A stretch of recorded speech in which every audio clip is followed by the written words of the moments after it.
Top quality और consistent performance के लिए सिर्फ सिल्वर पंप नाम याद रखना।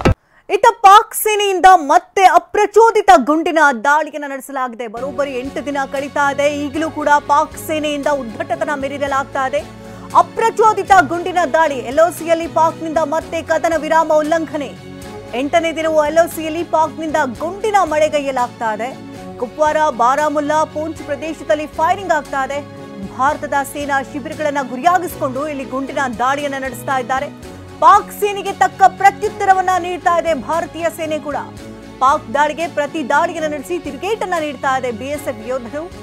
ಎಲ್ಒಸಿಯಲ್ಲಿ ಪಾಕ್ನಿಂದ ಮತ್ತೆ ಕದನ ವಿರಾಮ ಉಲ್ಲಂಘನೆ. ಒಂದಲ್ಲ ಎರಡಲ್ಲ, ಬರೋಬ್ಬರಿ 8ನೇ ದಿನವೂ ಕೂಡ ಇಲ್ಲಿ ಗುಂಡಿನ ಮೊರೆತ ಕೇಳಿ ಬರ್ತಾ ಇದೆ.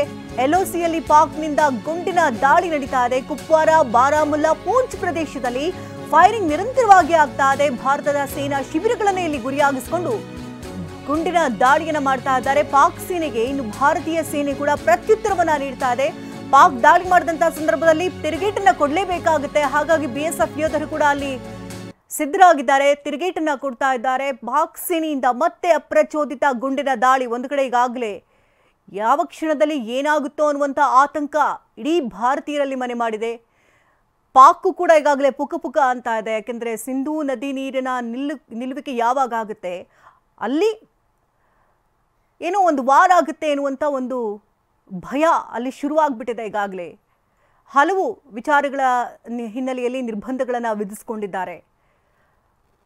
ಆದರೆ ಎಲ್ಒಸಿಯಲ್ಲಿ ಪಾಕ್ನಿಂದ ನಿರಂತರವಾಗಿ ಕದನ ವಿರಾಮ ಉಲ್ಲಂಘನೆಯನ್ನು ಮಾಡಲಾಗ್ತಾ ಇದೆ. ನಿರಂತರವಾದಂಥ ದಾಳಿಯನ್ನು ನಡೆಸ್ತಾ ಇದ್ದಾರೆ.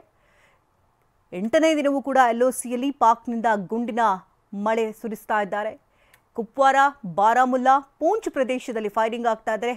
ಇನ್ನು ಹೆಚ್ಚಿನ ಭದ್ರತೆ ಕೂಡ ಅಲ್ಲಿ ಒದಗಿಸಲಾಗಿದೆ. ಹೆಚ್ಚಿನ ಯೋಧರನ್ನ ಅಲ್ಲಿ ಸ್ಥಳದಲ್ಲಿ ಬೀಡು ಬಿಟ್ಟು ಕ್ಷಣ ಕ್ಷಣವೂ ಕೂಡ ಅಲ್ಲಿ ಕಣ್ಣಿಟ್ಟು ಕಾಯ್ತಾ ಇದ್ದಾರೆ ಭಾರತೀಯ ಯೋಧರು. ಭಾರತದ ಸೇನಾ ಶಿಬಿರಗಳನ್ನೇ ಇಲ್ಲಿ ಗುರಿಯಾಗಿಸಿಕೊಂಡು ಗುಂಡಿನ ದಾಳಿ ನಡೆಸ್ತಾ ಇದ್ದಾರೆ.